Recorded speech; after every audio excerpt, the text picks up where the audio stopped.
Hey guys, it's Megan. Welcome back to my channel. Look at me making 2 videos 2 weeks in a row.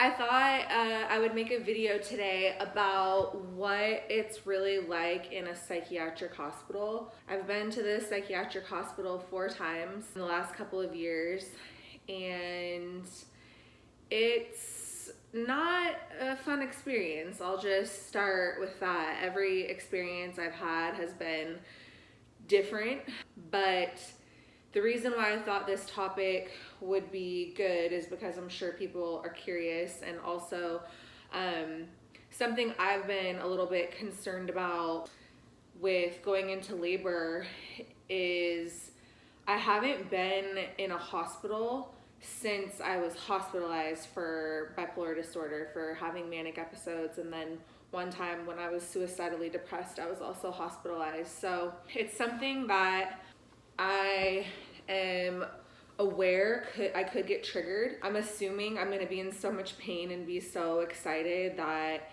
none of that will faze me, but you know, I have to definitely be prepared.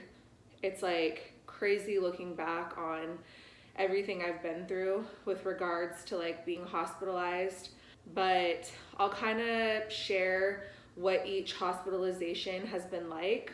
In September of 2016, that summer, I had stopped sleeping, and I wasn't diagnosed with bipolar disorder yet. I had my hair salon business that I was running, and it was just like I stopped sleeping. I couldn't sleep. Nothing helped me. I tried everything. I lost a bunch of weight, and I got prescribed an antidepressant, and I took it, and that night, I was like foaming at the mouth. I was just like so depressed, but like had so much energy that I like had a plan to like end my life. And so I told my husband what was going on, and he took me to the emergency room, and that was my first time being to a psych hospital, so I didn't know what the experience was going to be. I just really like desperately wanted help, and so I was willing to go, which I found out later, if you're suicidal and the hospital social worker thinks that you're a danger to others or a danger to yourself, like you'll get hospitalized involuntarily, which I didn't know that, and I was willing to go voluntarily because I just really wanted the help. I was in the emergency room for hours waiting for a bed in this hospital, and so I was like surprised because I thought my husband was going to be able to drive me to the psychiatric hospital, but they were like, no, like you have to go by ambulance. And I was just like, what? Like, why? But I mean, it makes sense because sometimes when people are suicidal, like they could jump out of the car, or, you know, like, I mean, there's a ton of different situations. Obviously that wasn't the case with me, but I just remember as soon as they said that I had to be taken away in an ambulance, I was like, oh fuck, like I literally have like no rights basically. And so when I got to the hospital, I was so scared and nervous, and one of the first things I saw when I arrived was a girl who I didn't know had schizophrenia at the time, but now that I'm educated on mental health, I know that that's what was happening. But like I was sitting waiting to like get into my bedroom or whatever. They were like trying to find where I was gonna sleep. A girl was just basically screaming at the top of her lungs, talking about Osama bin Laden and this and that, and screaming. And I watched like multiple nurses like get on top of her and like shoot her in the arm with this stuff that's called Haldol to like calm her down, and that was like so traumatizing. The whole time I was in the hospital the first time, I just kept like thinking this is a mistake, like this was not what I was expecting at all. And I would go up to the people that work there and just be like, oh my gosh, can I go home? Like this is a mistake, like I have my own business, like I'm not crazy like the rest of these fucking people. And one of the people that worked there was like, you know, if you keep asking to go home, like, you're gonna stay here longer. So if you want to go home, you just need to like be quiet and like, you know, do whatever you're told to do. And so I was just like, okay, shit. So I was just so embarrassed. Like, I voluntarily went, but like now I'm stuck in here, right? And I have my hair business, and I just basically went to the hospital, like didn't let any of my clients know what was going on because I was so humiliated. And I was like, when I was in there, I was like, I'm never telling anyone that this ever happened. I remember I had this girl roommate, and you know, she told me that she has bipolar disorder and this and that. And I remember just being like, oh my God, like this girl's fucking crazy. Like, I'm not like her, which is so ironic, right? Because I actually do have bipolar disorder. She was nice, but I was just like, all I could think about was like getting out of there, and that it was a complete mistake that I was hospitalized. You know, I thought when I got out, if I can just, you know, act grateful and blessed for my life and just like snap out of this depression, like I'll be fine. And the mental hospital scared me shitless. It's disgusting in there. The food is gross. The beds are disgusting. Like, they're like plastic mattress. And I was like surprised, like my husband packed a bag for me and like brought it, but they took all my shoelaces out of my shoes and all the drawstrings like out of my pants and stuff. And like, I was suicidal, but it was just like, I wasn't gonna try to hurt myself with shoelaces. Like, I don't know, it was just, it was a very traumatic like first experience. And yeah, being on the ambulance, like they had to like strap me to like a gurney basically. I remember also when I was in that hospital, I was like taking a shower, and male nurses that worked there just like walked in on me when I was like changing, because you're like not allowed to shut the door. I mean, it was like there was like this much open, but they just like walked in and like didn't care. And I'm just like, I had no privacy. I was scared of the other patients. I thought some of them were like interesting, but like at the same time, I was just so fixated on like, I'm a business owner, I'm successful, I'm nothing like these crazy people. I got to get out of here. I just got to be grateful for my life. And that's that. I believe I was in there for like 3 to 4 days. And again, that was my first hospitalization. And something about that really pisses me off is that it was never brought up that I could possibly have bipolar disorder. And when I would meet with the psychiatrist, he never mentioned any possibility of any other mental illness other than depression and anxiety. And I just think a lot of times like how much pain and suffering could have been saved if I would have been correctly diagnosed at that first hospital stay. You know, staying in the psych hospital, it was terrible. I went in because I couldn't sleep. I didn't sleep in there. I was terrified and so anxious. It wasn't a healing, relaxing atmosphere. And it cost my husband and I thousands and thousands of dollars for literally nothing, to get misdiagnosed, to get walked in when I was changing by a male nurse. Another nurse, like, you have to do check-ins, and this nurse took me into a room, and I've mentioned this in other videos. He like totally hit on me and like locked the door, and it was just like so fucking scary. But okay, so enough about the first hospitalization. So the next 2 hospitalizations were in the spring of 2017 in April. And I was hospitalized twice that month because that was like my crazy manic Megan time. And I've made lots of videos about that. So if you're watching this and you're confused, you know, just go back to my old videos and watch them. I'm going to keep those up forever to hopefully help people. When I was in the hospital those 2 times, I was so manic that it was actually like fun, because I'm like so high on life and just like nothing matters. The consequences don't matter of life, and I just like don't give a shit. I just kind of like make fun of everything and just, you know, basically say fuck it. And so those times in the hospital, a lot of it I don't remember. A lot of it I'll have flashbacks and be like, oh my gosh, that happened. I will say that, you know, meeting other patients in the hospital and stuff, it became a source of comfort for me. Like that first hospital stay for the depression, I was so adamant of like, I'm nothing like these crazy psychos who have mental illness. Like I was in denial about having a mental illness, and you know, then fast forward, now I'm embracing the other patients and, you know, becoming friends with them and finding comfort in that we're both like kind of in here together. There was times during those 2 hospital stays where, well, both of them, I went to the hospital against my will, meaning, you know, I didn't want to go, but I'm being forced. And during those times I was like, strapped to like the ambulance stretcher.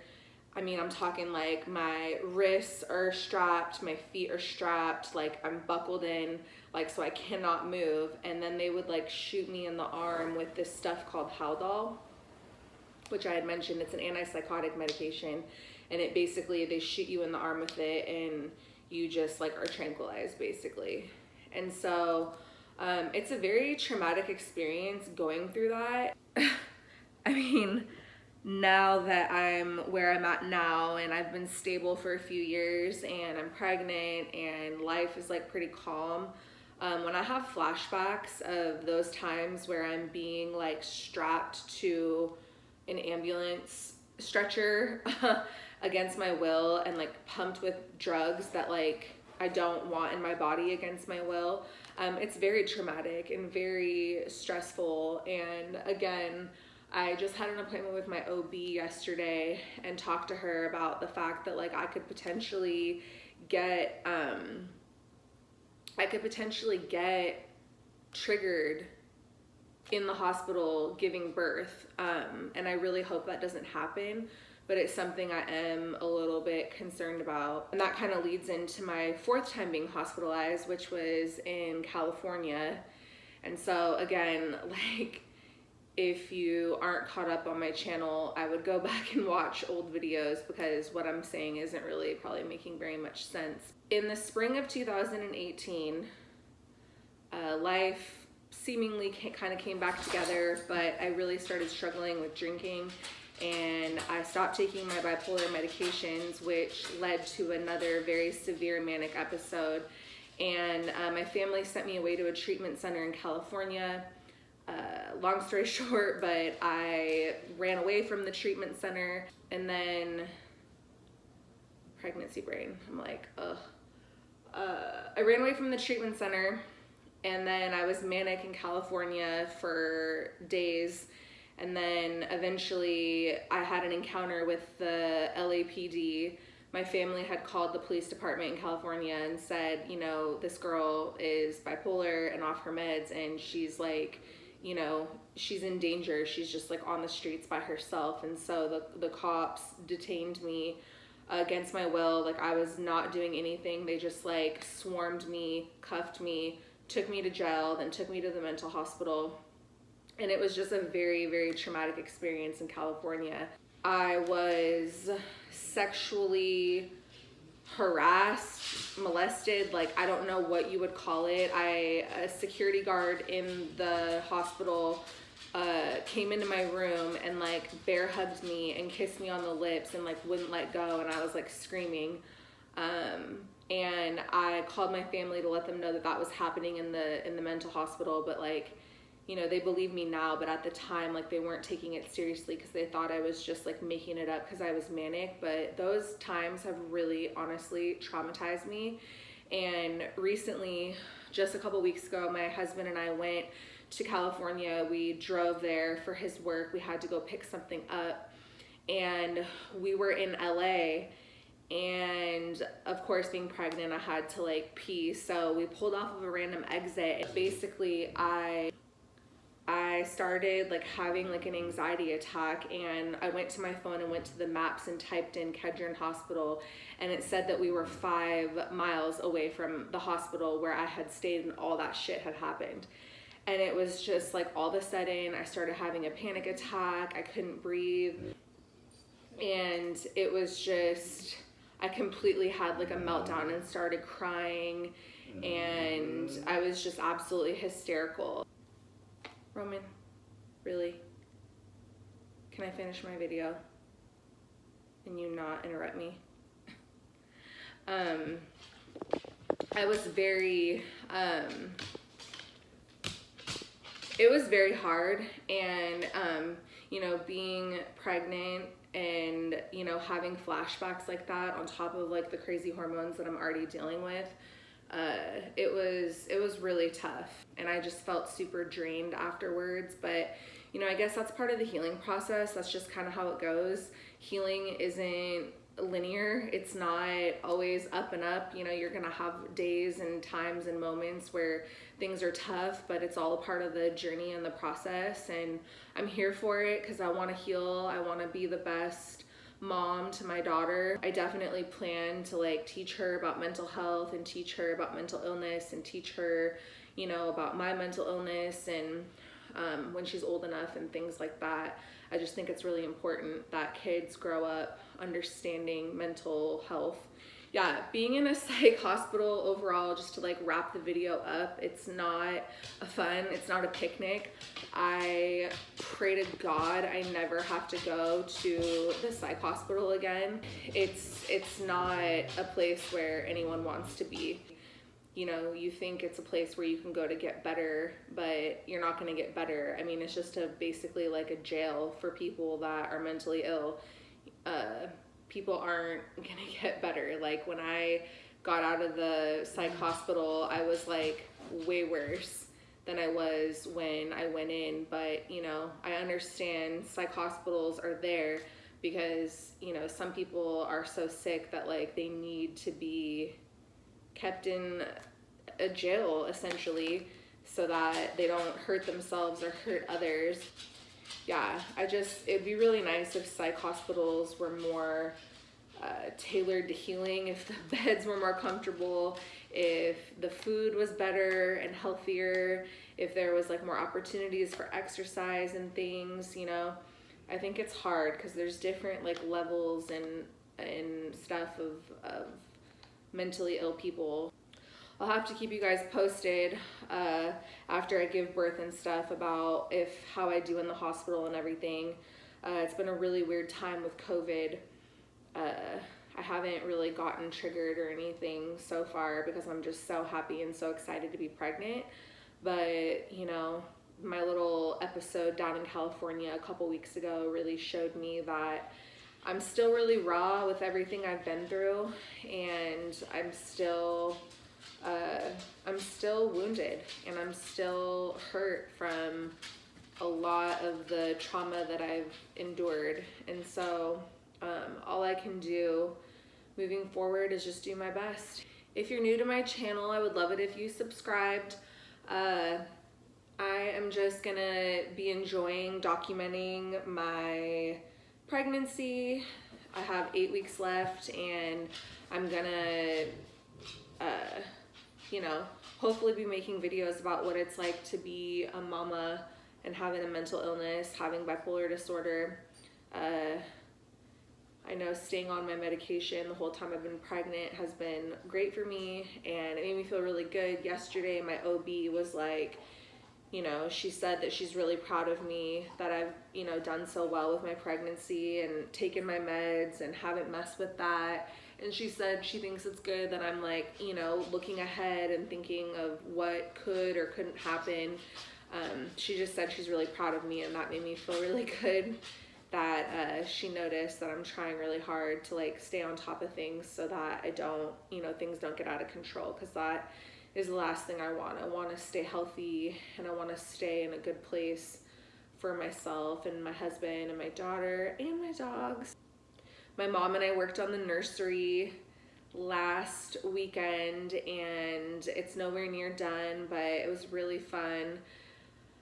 going through all of her stuff, and I just can't wait to meet this little bundle of joy. She's just kicking all the time, and I love her so much. So I'll see you guys in my next video.